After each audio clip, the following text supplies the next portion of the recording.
Assalamualaikum warahmatullahi wabarakatuh. Masih di channel yang sama, aku Cina tapi muslimah, dengan judul yang sama pula, Kisah Mu'alaf Ibuku bagian ketiga. Kalau di video yang pertama dan kedua, saya menceritakan perjalanan bagaimana mama bisa menjadi seorang mu'alaf. Untuk video kali ini, saya akan membahas lika-liku perjalanan mama setelah menjadi seorang mu'alaf dan pertemuan dengan jodohnya. Berikut kisahnya. Perjalanan mama setelah mu'alaf mendapat sambutan hangat dari orang tuanya. Memang awalnya mereka belum bisa menerima, namun seiring berjalannya waktu, mereka bisa menerima dengan lapang dada. Tapi tidak bagi abang laki-lakinya. Mama masih tetap perang dingin dengan abangnya. Saat bulan puasa tiba, nenek dengan senang hati menyiapkan hidangan berbuka puasa. Nenek juga bangun sahur untuk memasak makanan buat mama. Perlakuan nenek memang terbilang spesial, mungkin karena mama adalah anak bungsunya. Mama juga diperbolehkan untuk belajar mengaji dengan seorang ustazah. Semakin hari, mama semakin giat dalam menimba ilmu agama. Tapi semua itu belum cukup, karena mama belajar dari dasar. Jadi untuk mengejar ketinggalannya, ustazah menyarankan agar mama masuk ke dalam pesantren. Mama mengutarakan niatnya itu kepada kedua orang tuanya, namun nenek menolak dengan keras. Nenek bilang, mama bebas melakukan ibadah kapan saja, sesuka hati mama, selama itu dilakukan di rumah. Nenek tidak rela jika mama harus meninggalkan rumah. Nenek bahkan berniat untuk bunuh diri jika mama tetap pergi ke pesantren. Kejadian ini mama ceritakan kepada ustazah, dan ustazah menyarankan agar mama membatalkan niatnya itu. Ustazah bilang surga ada di telapak kaki ibu, dan berbakti kepada orang tua menjadi kewajiban kedua setelah kita berbakti kepada Allah Subhanahu wa ta'ala. 4 tahun berlalu semenjak mama menjadi mu'alaf. Umur mama saat itu menginjak 17 tahun. Dan orang zaman dulu jika sudah memasuki usia 17 tahun, katanya sudah pantas untuk menikah atau dinikahkan. Adat ini pun berlaku dalam keluarga mama. Jadi mama mulai membuka diri atau mengenal lebih dekat kepada kaum Adam. Mulai mencari-cari sosok yang tepat untuk dijadikan suami. Banyak yang tertarik dengan mama. Secara mama berkulit putih, berambut panjang terurai, dan memiliki paras yang cantik. Kaum Adam pun banyak yang menyukai mama. Mulai dari teman sekolahnya, kakak dari teman sekolahnya, hingga guru bahasa Inggrisnya.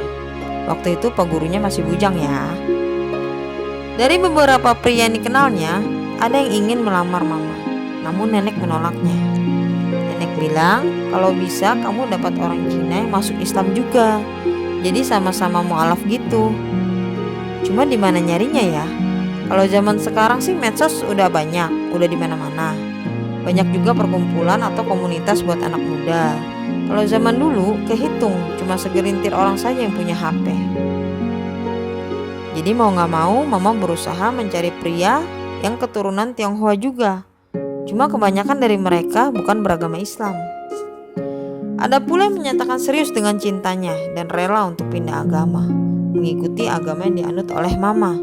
Cuman mama tidak mau. Pria yang akan dinikahinya memeluk agama Islam hanya karena cinta, bukan karena keyakinan dalam hatinya sendiri. Intinya sih mama mau mencari pria yang siap untuk menjadi imam dalam rumah tangganya, plus yang masih ada keturunan Cina seperti yang nenek minta. Bulan berlalu demi bulan. Mama memanjatkan doa untuk dipertemukan dengan jodoh yang sesuai harapan nenek. Namun belum juga terkabul. Abangnya berinisiatif untuk mencarikan mama jodoh. Diperkenalkanlah mama dengan seorang pria dewasa dan berkecukupan. Namun pria tersebut berbeda keyakinan. Dari awal mama sudah menolak, tetapi abangnya memaksa dan mengancam. Apabila usia mama menginjak 18 tahun dan belum menikah, maka tidak ada pilihan lain selain menerima perjodohan dari abangnya. Mama menceritakan itu semua kepada teman sekolahnya, Sri. Sri teringat kalau dia mempunyai tetangga yang seorang mu'alaf, masih keturunan Cina juga. Sayangnya pria tersebut sedang mondok, berada di sebuah pesantren di Pemalang. Untuk bertemu pun sulit, jadi mereka berkenalan lewat surat. 1 hingga 2 bulan berlalu, mereka saling kenal dan menyapa hanya lewat surat, hingga akhirnya mereka bertemu. Pria tersebut diajak ke rumah dan dikenalkan kepada kedua orang tua Mama. Pertemuan pun berlanjut setiap bulannya.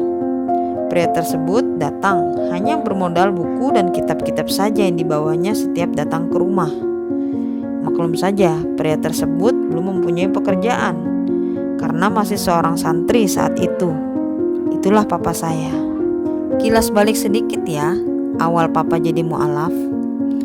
Jadi papa itu dari kecil sudah berteman dengan banyak orang Islam, termasuk tetangganya. Menginjak remaja, papa diberi sebuah hidayah yang datang lewat mimpi setiap malam Jumat. Di dalam mimpinya itu papa sedang berada di suatu tempat panas, banyak kobaran api, dan melihat banyak orang yang disiksa di dalamnya, termasuk papa sendiri. Saat itu papa dihimpit oleh tanah yang terbelah menjadi 2. Papa berteriak minta tolong, namun tidak ada seorang pun yang datang untuk menolong. Hingga akhirnya papa ditolong oleh sesosok makhluk yang mempunyai sayap. Mungkin malaikat maksudnya. Allahu a'lam ya. Makhluk tersebut membantu papa keluar dari himpitan bumi. Awalnya papa biasa saja, menganggap mimpi adalah bunga tidur. Namun malam Jumat berikutnya, papa bermimpi lagi dengan mimpi yang sama. Mimpi tersebut terjadi selama 3 minggu berturut-turut. Papa menceritakan mimpinya itu kepada temannya, dan temannya menyarankan agar papa datang kepada seorang kiai. Kiai tersebut menjelaskan kalau papa mendapat hidayah dari Allah Subhanahu wa taala untuk masuk ke dalam agama Islam.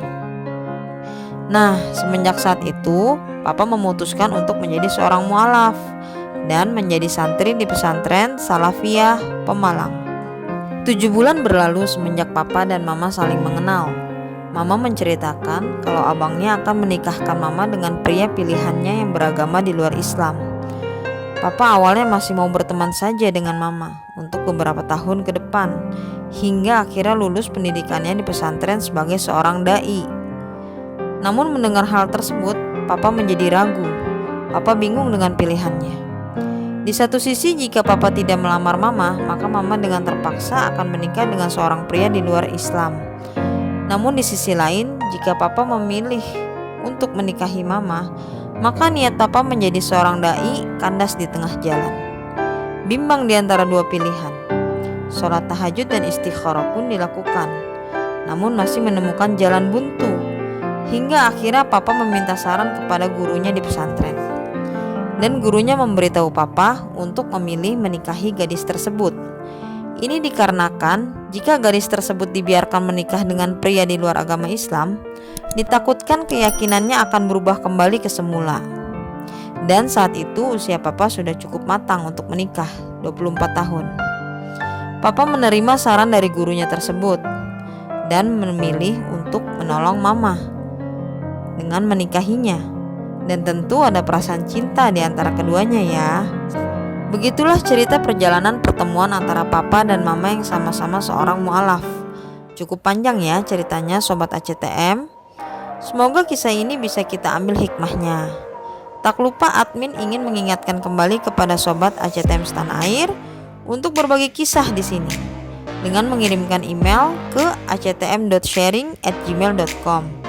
Kisah apa saja boleh, yang penting bisa menginspirasi kita semua.